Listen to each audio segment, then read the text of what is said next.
What enduring constitutional changes came from the English Civil War?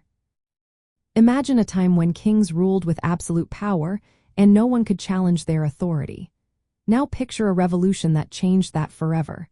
The English Civil War was just that turning point. It was a fierce struggle that shook the very foundation of government in England.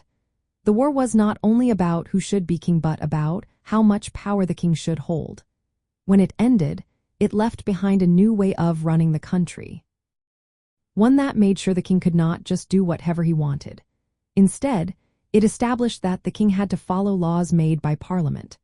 This was a big shift from the idea of absolute monarchy to a system where laws and elected representatives held real power. The conflict started because King Charles I tried to rule without asking Parliament for money or approval. He wanted to do things his way, which upset many people. The war ended with the king being put on trial and executed, a historic first. This showed that even a king was not above the law.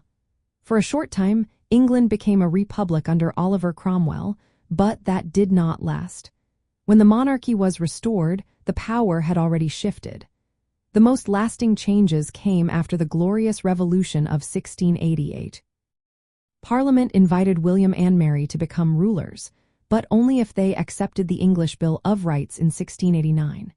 This document made it clear that the king could not suspend laws or raise taxes without Parliament's approval. It also required that Parliament be called regularly and could not be dissolved at will. The Bill of Rights protected individual rights, like the right to petition the king and protections against cruel punishments. It also made Parliament the supreme authority, meaning the king could not override its decisions. These changes created the idea of a constitutional monarchy, where the king's powers are limited by laws and balanced by Parliament. This system influenced many modern democracies around the world. It proved that rulers could be held accountable and that laws, not royal commands, should govern.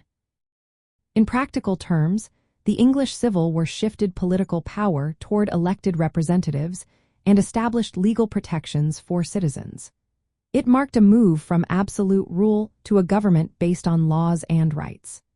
This transformation is one of the most important moments in political history, shaping the ideas of democracy and rule of law that many countries follow today.